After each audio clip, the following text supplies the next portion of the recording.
خدا ہے یا نہیں، اور خدا ایک ہے یا 26 ہے یا 5005 ہے، نہیں پتا مجھے. تو میں کیا بتاؤں؟ آپ بے شک مجھ سے سوال دوبارہ کریں، میں یہی جواب دوں گا کہ بھائی مجھے نہیں پتا. میں کیسے جان سکتا ہوں؟ میرے پاس کوئی تجرباتی ثبوت نہیں ہے. جب تک وہ نہیں ہوگا تو آپ ٹھیک ہے مجھے سولی پہ چڑھا دیں، لیکن میں نہیں مان سکتا جب تک آپ میرے سامنے وہ منہ بولتا ثبوت نہیں رکھیں. یہ پاکستان کے ایک نامور فزسسٹ ڈاکٹر پرویز ہود بوائے ہے. انہوں نے ایک سوال اٹھایا ہے. انہوں نے کہا خدا ہے یا نہیں، میرے پاس کوئی تجرباتی ثبوت نہیں، میرے پاس کوئی ایکسپیریمنٹل پروف نہیں ہے، اور جب تک آپ میرے پاس کوئی ایکسپیریمنٹل پروف، کوئی منہ بولتا ثبوت نہیں رکھیں گے میں نہیں مان سکتا.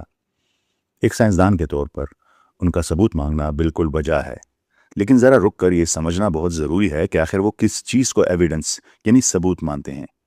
اگر ان کی مراد سائنٹیفک ایویڈنس ہے، سائنسی ثبوت ہے، تو کیا سائنس صرف اس حقیقت کو مانتی ہے جسے ہم اپنی آنکھوں سے دیکھ سکیں، یعنی جو صرف آپٹیکل ہو؟ کیا سائنس کا مطلب صرف وہ ہے جسے ہم حواس خمسہ یعنی 5 سینسز سے محسوس کر سکیں؟ آئیے دیکھتے ہیں کہ خود سائنس، جدید فزکس اور کاسمولوجی میں ثبوت کی اصل تعریف کیا ہے. سائنس میں ثبوت کی 2 قسمیں ہیں: ڈائریکٹ آبزرویشن یعنی براہ راست مشاہدہ، اور انڈائریکٹ آبزرویشن یعنی بالواسطہ مشاہدہ. جب سائنس کائنات کی وسعتوں یا ایٹم کی گہرائیوں میں جاتی ہے تو وہاں انسانی آنکھ ناکام ہو جاتی ہے. تب سائنس ان اندیکھی چیزوں کے اثرات یعنی ان کے ایفیکٹس کو دیکھتی ہے. اگر میتھمیٹیکل ایکویشنز اور آلات کسی اندیکھی چیز کے اثرات کا ایمپیریکل ڈیٹا یعنی تجرباتی حقائق دے دیں تو سائنس اس اندیکھے وجود کو 100% تجرباتی ثبوت مان لیتی ہے. اس کی مثال لیں، ہماری پوری کائنات کا 95% حصہ ڈارک میٹر اور ڈارک انرجی پر مشتمل ہے. پارٹیکل فزکس میں مادے کی بنیاد کوارکس پر ہے. آج تک کسی سائنسدان نے ڈارک میٹر، کشش ثقل یعنی گریوٹی یا کوارکس کو آنکھ سے یا حتیٰ کہ مائکروسکوپ سے بھی نہیں دیکھا. لیکن سائنس ان پر اندھا یقین رکھتی ہے، کیونکہ جب ہم کہکشاؤں کی گردش جیسے اثرات دیکھتے ہیں، جب ہم پارٹیکلز کو اسٹڈی کرتے ہیں تو ہمیں ماننا پڑتا ہے کہ یہ اندیکھی چیزیں موجود ہیں. دنیا کے عظیم فلاسفرز اور سائنسدان بھی اسی نتیجے پر پہنچے ہیں. یونانی فلسفی پلیٹو یعنی افلاطون نے کہا تھا کہ جو ہم ان مادی آنکھوں سے دیکھتے ہیں وہ اصل حقیقت ہے ہی نہیں، بلکہ اندیکھی حقیقت کا محض ایک سایہ ہے، یہ اس کا صرف ایک شیڈو ہے.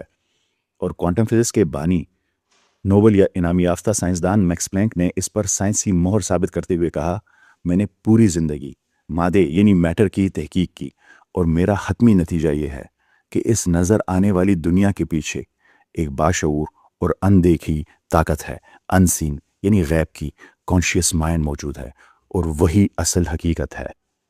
میرا سوال یہ ہے ڈاکٹر صاحب، اگر سائنس ڈارک میٹر اور گریوٹی کو صرف ان کے اثرات کی بنیاد پر حتمی ثبوت مان لیتی ہے تو کائنات کے عظیم الشان ڈیزائن کو دیکھ کر ایک اندیکھے خالق کو ماننے کے لیے یہ دوہرا معیار، یہ ڈبل سٹینڈرڈ آپ نے کیوں رکھا ہوا ہے؟ آپ کو کائنات چلانے والے اندیکھے قوانین تو قبول ہیں، لیکن اندیکھے قوانین کو بنانے والا خالق کیوں قبول نہیں؟ یہ دوہرا معیار ہے. قرآن مجید کی پہلی سورت میں متقین کی پہلی صفت بتائی گئی ہے، الذین یؤمنون بالغیب، جو ان اندیکھی حقیقتوں پر یقین رکھتے ہیں. آج سے 1400 سال پہلے قرآن کریم کو کیسے معلوم تھا کہ کائنات اور خالق کی حتمی حقیقت، الٹیمیٹ ریئلٹی کا ادراک صرف اور صرف الغیب، انسین پر ایمان لانے والوں میں ہے، جو ہماری سینسز سے باہر ہے، اور اس کے اثرات پر غور کرنے سے ہی ممکن ہوگا؟ یہ کیسے پتہ چلا ڈاکٹر صاحب؟ یہ کہنا کہ کائنات بس اندھے فزیکل لا سے خود بخود چل رہی ہے انتہائی غیر سائنسی ہے. نوبل انعام یافتہ سر روجر پین روز نے حساب لگا کر بتایا کہ کائنات کے آغاز میں جو پرفیکٹ بیلنس، جو یہ فائن ٹیوننگ تھا، اس کے محض ایک اندھے ہاتھ سے بلائنڈ ایکسیڈنٹ یعنی خود بخود ہونے کے نتیجے کی پروبیبلٹی کیا ہے؟ تو وہ ایک کے حصے میں 10 × 10⁻⁴ ہے. اگر آپ پوری کائنات کے ہر ایٹم پر ایک صفر لکھ دیں تو بھی یہ عدد پورا نہیں ہو سکتا، اتنا بڑا عدد ہے یہ ایک حصے کا. ریاضی میں اس کا مطلب ہے قطعی ناممکن، امپاسبل.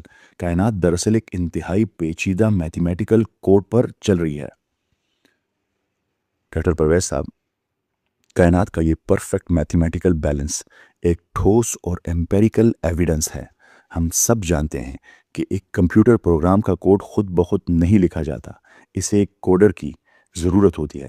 میرا آپ سے سوال ہے، کیا کائنات کا اتنا پیچیدہ میتھمیٹیکل کوڈ کسی ریاضی دان، کسی لا گیور کے بغیر وجود میں آ سکتا ہے؟ جب یہ تجرباتی اعداد و شمار چیخ چیخ کر ایک ذہین خالق کی گواہی دے رہے ہیں تو آپ اس امپیریکل ایویڈنس کو ماننے سے انکار کیوں کرتے ہیں؟ یہ دوہرا معیار ہے۔ اسٹیفن ہاکنگ تاریخ کے ذہین ترین سائنسدانوں میں شمار ہوتے ہیں۔ 1996 میں انہوں نے اپنے مشہور lecture the beginning of time میں ایک تاریخی اعتراف کیا جس نے سائنس کی دنیا ہلا دی۔ انہوں نے کہا، جدید کائنات کے مطالعے کی سب سے شاندار کامیابی، ریمارکیبل اچیومنٹ، یہ دریافت کرنا ہے کہ کائنات ہمیشہ سے موجود نہیں تھی بلکہ اس کا ایک آغاز ہوا تھا۔ اب سائنس یہ تو مان گئی ہے کہ کائنات کا ایک آغاز ہے اور وہ ایک انتہائی کثیف نقطے یعنی سنگولیرٹی سے ہوا ہے، اور اس سے پہلے کچھ بھی نہیں تھا، نہ مادہ، نہ میٹر، نہ جگہ، نہ اسپیس اور نہ وقت یعنی ٹائم۔ سب بگ بینگ کے لمحے کے بعد پیدا ہوئے۔ یہاں آ کر سائنس بالکل خاموش ہو جاتی ہے۔ آخر وہ ذرہ جس سے یہ سب شروع ہوا، وہ مکمل عدم سے، وہ نتھنگنس سے اچانک کہاں آ گیا؟ اسے پہلا دھکا، فرسٹ پش، فرسٹ کاز کہا جاتا ہے۔ سائنس کا اپنا سب سے بنیادی قانون ہے، law of cause and effect, یعنی ہر وہ چیز جس کا آغاز ہوتا ہے اس کی کوئی وجہ ہوتی ہے۔ اگر ٹائم اور اسپیس خود پیدا ہوئے ہیں تو لازمی بات ہے کہ جس طاقت نے انہیں بنایا ہے وہ وقت اور جگہ کی قید سے آزاد ہوگی۔ وہ طاقت ٹائم لیس اور اسپیس لیس ہوگی۔ ڈاکٹر صاحب، میرا آپ سے سوال ہے، آپ اپنے ہی بنائے ہوئے سائنسی اصولوں کو یہاں آ کر کیوں توڑ دیتے ہیں؟ جب سائنس چیخ چیخ کر کہتی ہے کہ کوئی چیز خود بخود نہیں بنتی تو آپ کیوں کہتے ہیں کہ کائنات کا وہ پہلا ذرہ بس خود بخود آ گیا؟ کہاں سے آ گیا؟ اور جو خالق خود اسپیس کا خالق ہے، آپ اسے اسی اسپیس کی ایک چھوٹی سی لیبارٹری میں بند کر کے مائکروسکوپ کے نیچے کیسے دیکھ سکتے ہیں؟ آپ اسے اپنی 5 سینسز سے کیسے دیکھ سکتے ہیں؟ آپ اس لاجیکل نیسیسٹی کو کیوں مسترد کر دیتے ہیں کہ زمان و مکان کو سٹارٹ کرنے والی کوئی طاقت موجود ہے جس نے وہ ذرہ لے کے آیا؟ سائنس جسے آج دریافت کر کے حیران ہے، قرآن کریم نے 14 صدیاں قبل بتا دیا تھا۔ کیا منکرین نے غور نہیں کیا کہ آسمان اور زمین جڑے ہوئے تھے؟ رتق یعنی سنگولیرٹی، پھر ہم نے انہیں دھماکے سے الگ کر دیا، فتق یعنی بگ بینگ، سورہ انبیاء کی آیت نمبر 30 ہے ڈاکٹر صاحب، اور عدم سے وجود میں لانے کی طاقت کو سورہ بقرہ میں یوں بیان کیا، وہ آسمان اور زمین کو عدم سے وجود میں لانے والا ہے، اور جب وہ کسی کام کا فیصلہ کرتا ہے تو بس کہتا ہے ہو جا، اور وہ ہو جاتا ہے، کن فیکون۔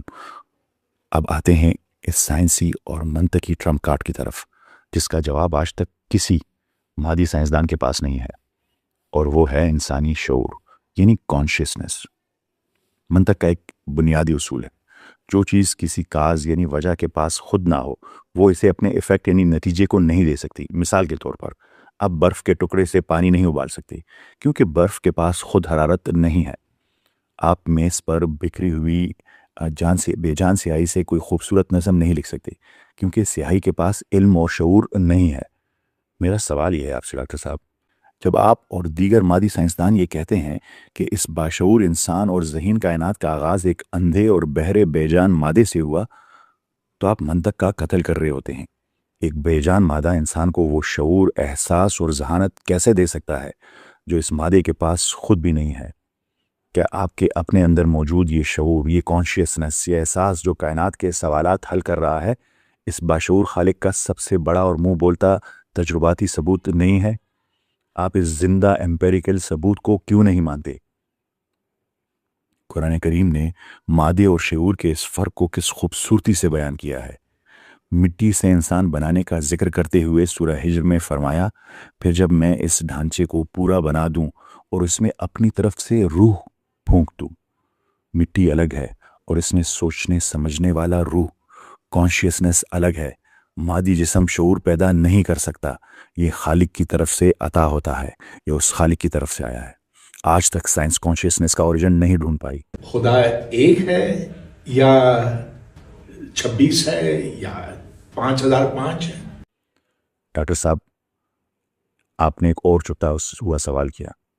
فرض کریں خدا ہے تو کیا وہ 1 ہے، 26 ہیں یا 5000 ہیں؟